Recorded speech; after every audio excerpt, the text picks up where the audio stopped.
stærke venner.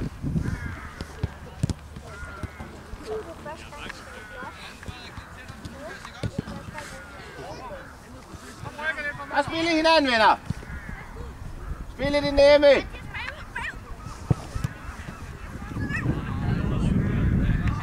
Kom Jonas, så er det dig. Du har det her, Thor. Du har det her, Thor. Godt, Jonas.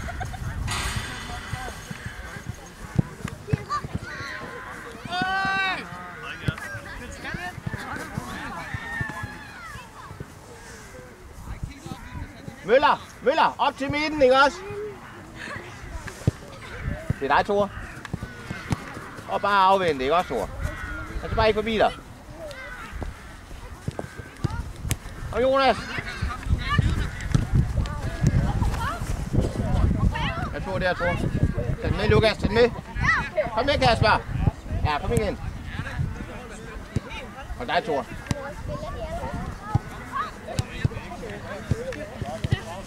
Kom med, Jonas. Stærk, Jonas. Kom videre, videre. Godt, Thor.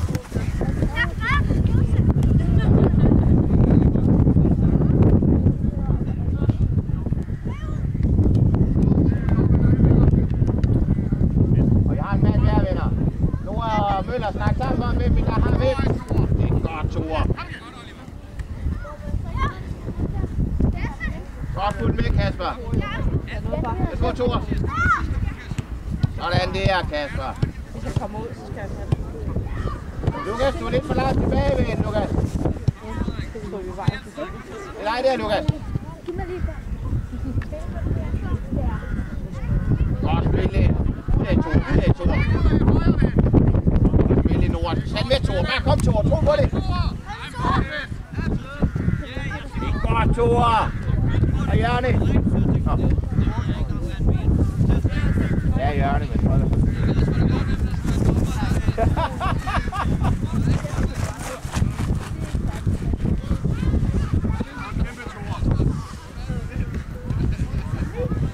Kom, Jonas. Kom nu, Jonas.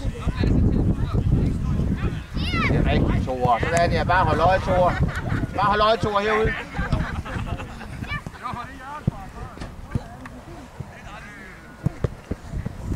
Nu er I for langt frem, ikke for langt frem. Nu kan snart. Afsted! Afsted! Ja, udmærket!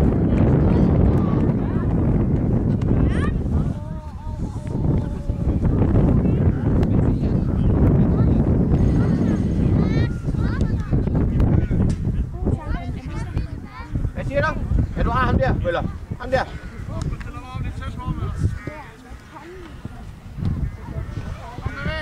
Længere indad, Kasper. Godt. Udmærket sparket nu. Godt, Kasper. Det er godt, Kasper.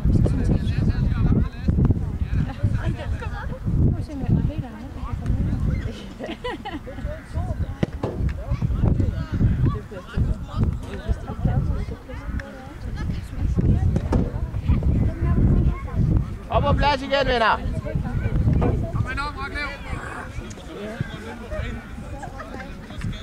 Det er rigtigt, Thor.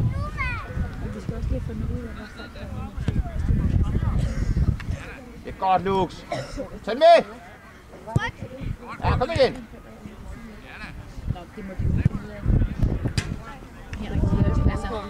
Ja, lige præcis.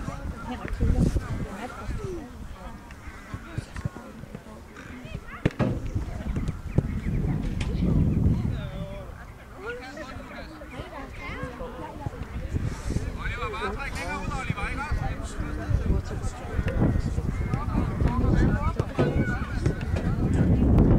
Det er stærkt, det der, Thor. Det er rigtig fuld med, Thor. Så er det dig. Nu er du langt frem.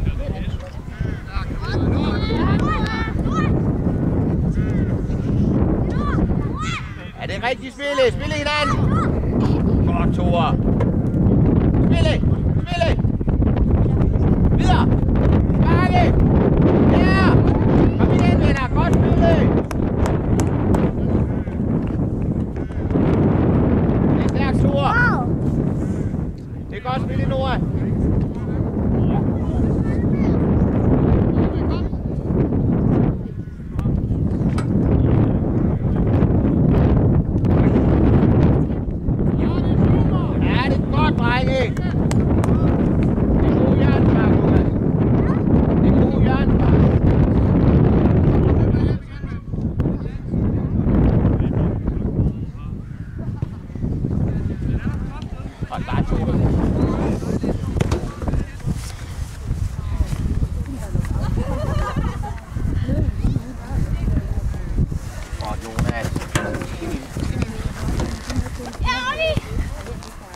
Møller. Kom Møller, bare sæt ind. Sådan her.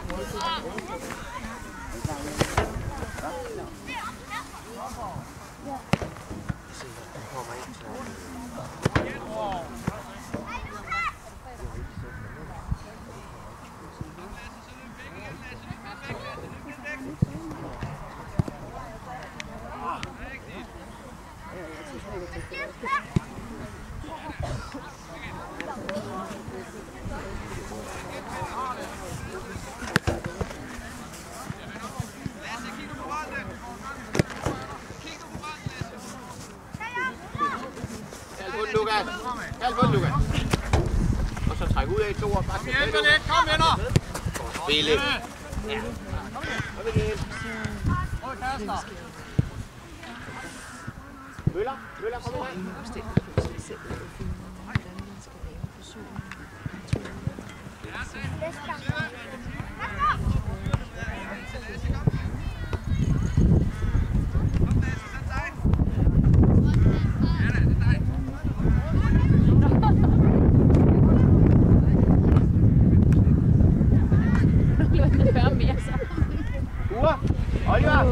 Oliver, du har den forreste, de har det her.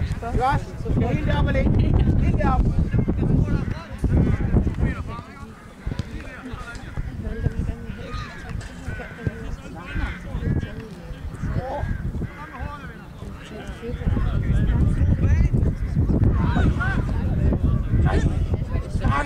Ja! Det er godt, Kasper! Kasper, kom i gang! Kasper!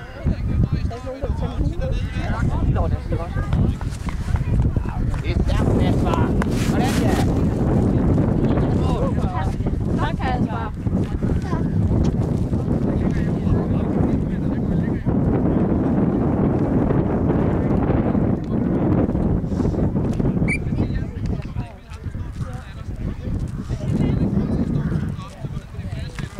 Og vi finder en mand igen, venner.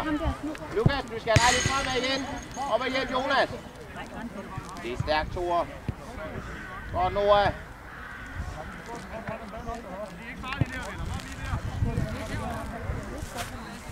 Og du bliver på midten, Noah. Noah der. Yes. Det er godt, Noah. Godt spillet. Og tag med. Kald på den, Lukas. Så meter, kom! Nej. Spille. Spil ud. Spille. Det er flot spille. Ej. Det er godt spille, venner. Og rolig. Godt spille, Kure.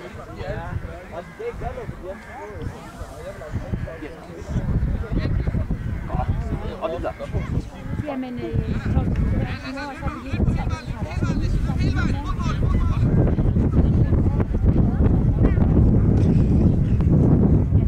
Godt, Kure.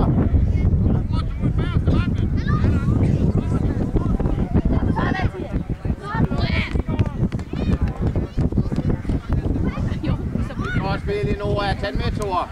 Lukas, vi skal ud og hjælpe Thor. Og spille hinanden, venner. Ja, kom igen, Thor. Kig på bolden. Venner. Ja, kom igen, venner. Aklev. Vi skal lige huske, vi skal holde øje med, hvor mændene står henne, ikke også? Så vi hele tiden dækker op.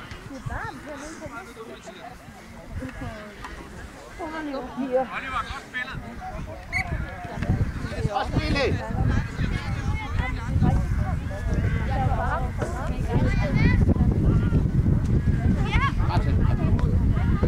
Og spille igen. Hvor er Thomas? Vi holder lige på. Kig på bolden. Sådan, ja. Stærk, du. Tag med. Kom med, Lukas. Ja, kom ind i den, ikke også?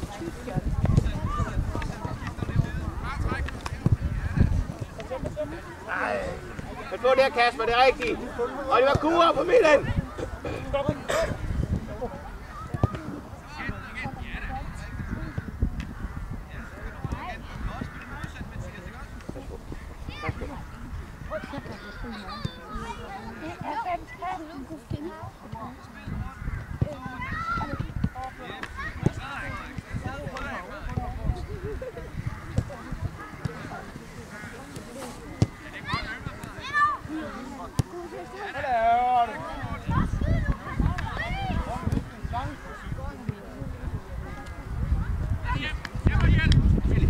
Kom med, Nora, kom med!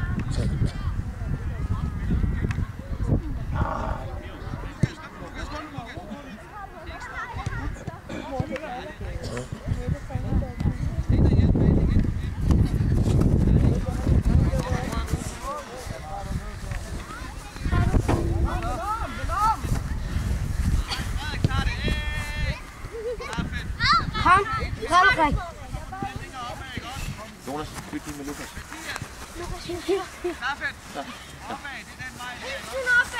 På den rigtige side, Lukas, så står man på den side.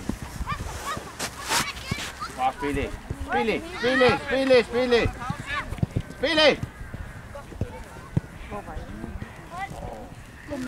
Okay. Og spille.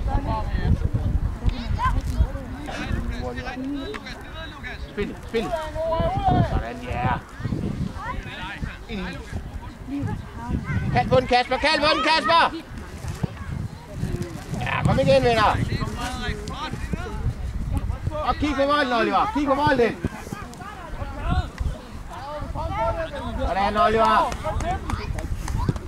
Jonas.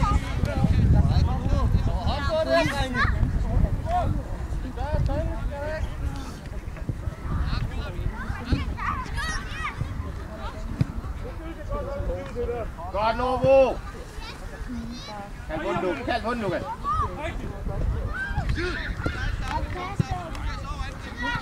Godt, nu. Og kom med igen, ja. Og kør med, Kasper. Kom videre.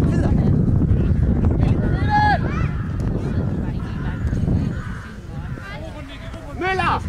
Og Oliver, kom nu. Det er fodbold, vi spiller, venner. Vi står alt for langt væk. Ja, kom en gang. Lidt midt i godt.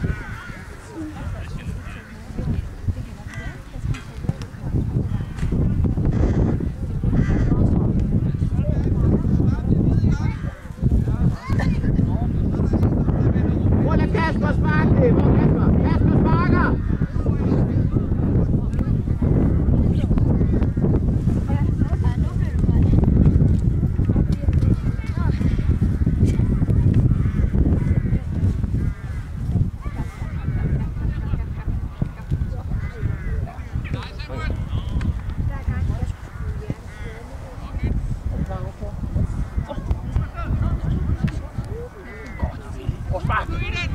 Godt spillet! Det er flot spillet, drenge! Super flot spillet! Godt spillet, Nora!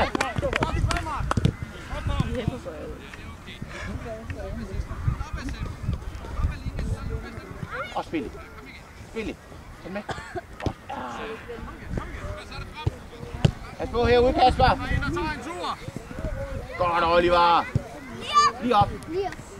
Og spille. Kald på den, Kasper. Kør ud af, Kasper. Godt spille, Nora. Ja, det er stærkt, Kasper. Sådan, ja. Videre. Smart. Ja, kom igen, Kasper. Udmærket. Kom, Møller.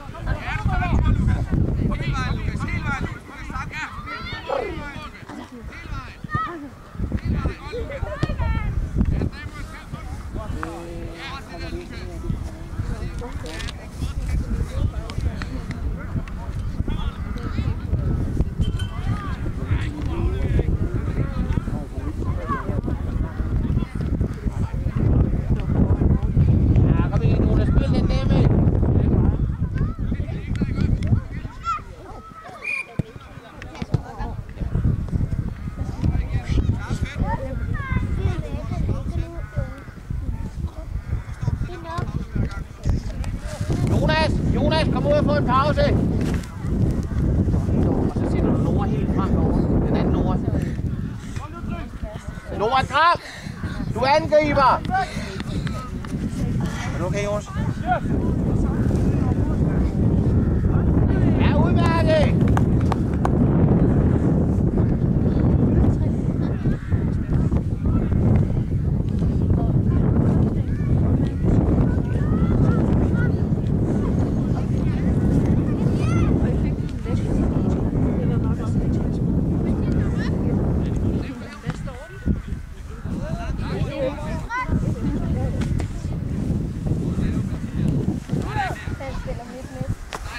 Nora Bro!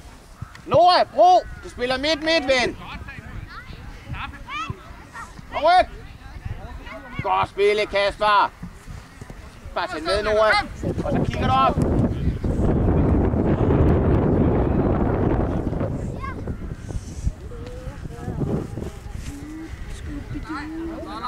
Bliver det over, Møller. Bliv der, Møller. Over ved ham. Bliv der over ved ham. Sådan, Møller. Kom med, Nordbro. Kom med. Og spille. Godt spille. Godt, Kasper. Kom bare videre, Kasper. Ud med det.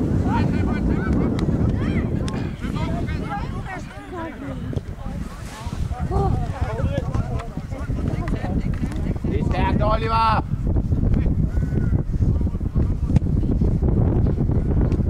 Kom med, Kasper. Det er sidste, du kan. Det er godt, Oliver Kure. Du er alene, Noah. Kald vund, Kasper. Kald vund, Kasper. Sådan, ja. Tag med. Tag med. Kasper, bare tag den med, ikke også? Du er helt alene med, ikke også? Vil du have en pause? Jo. Hold på midt. Venstre midt. Eller højre midt herovre. Hvad tager du på, Jon?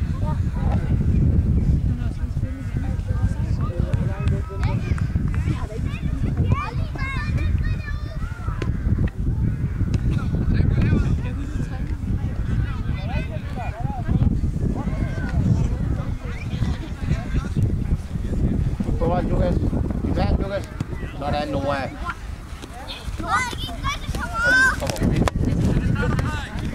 Kom med, Noah!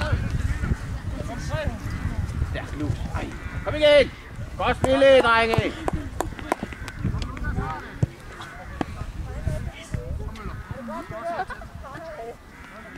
Oliver! Gå med nieren. På den rigtige side, ikke også?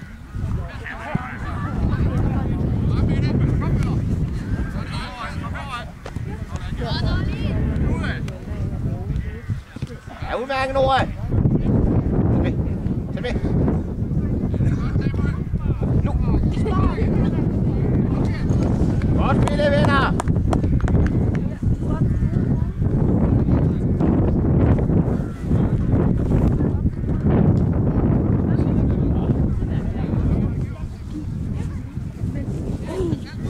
Godt, Møller.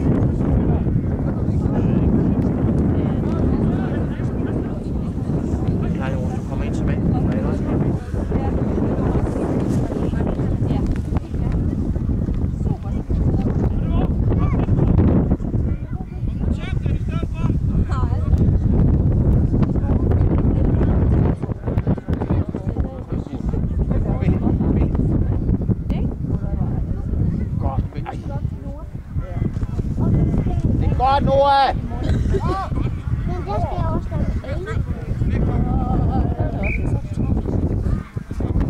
Noah, Gram! Noah!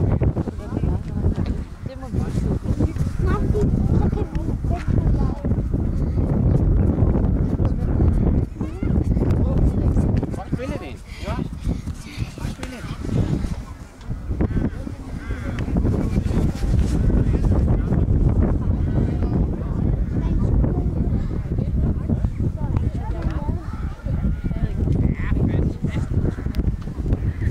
Ryggen til, venner! Kom nu!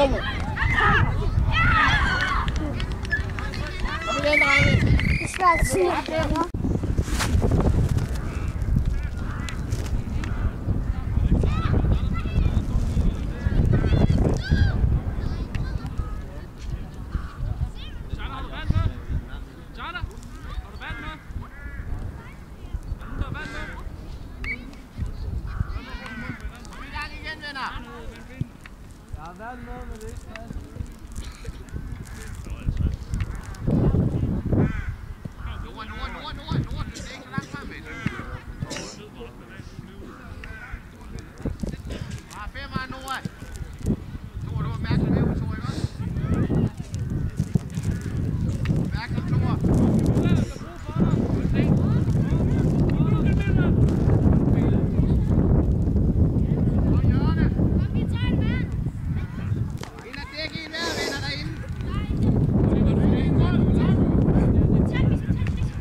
Sikkert hen med det! Kom!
Han er nede i forsvaret. Kom nu, find en rød. Kom, venner. Thor, du er også nede i forsvaret. Ro på, Møller. Nora, ind foran og dæk. Sådan, ja. Stærk, Thor.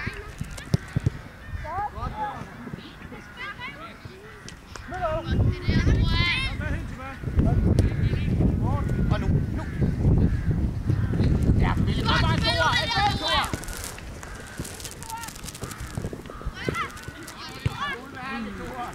Så. Oliver, herude. Hold Kasper.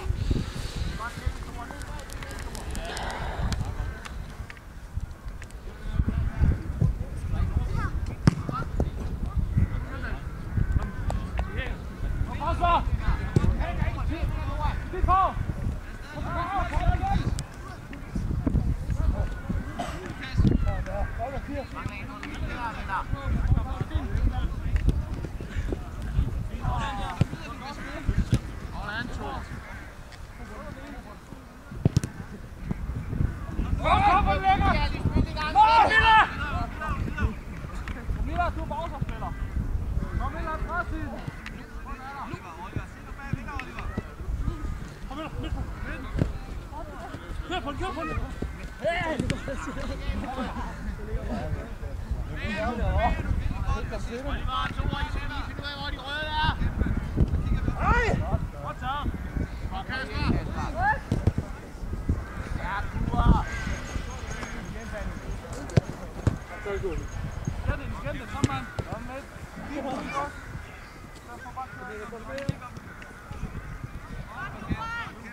Kasper!